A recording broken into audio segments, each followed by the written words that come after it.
تو یہ ہے ایران کا صدر، ساتھ کوریا کا خطرناک پریزیڈنٹ، اس کے ساتھ ہے پیوٹن، اور یہ ہے چائنا کا پریزیڈنٹ جی جنگ پنگ۔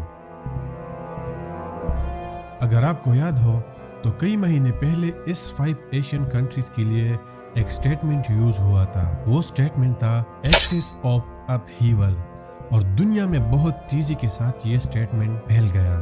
مطلب اگر امریکہ کو بچانا ہے تو ان 5 ممالک کا اتحاد توڑنا ضروری ہے۔ یہ سٹیٹمنٹ جس نے دیا تھا اس کا نام رچرڈ فونٹین ہے، جو امریکہ کا ایک سیکورٹی انالسٹ ہے۔ وہ 5 ممالک یہ ہے کرینک، مطلب چائنا، رشیا، ایران اور نارتھ کوریا۔ اگر آپ نے نوٹ کیا ہوگا کہ ان 5 ممالک میں کسی ایک ملک کا دوسرے ملک کے ساتھ جنگ ہوتا ہے تو یہ ایک دوسرے کو سپورٹ کرتے ہیں۔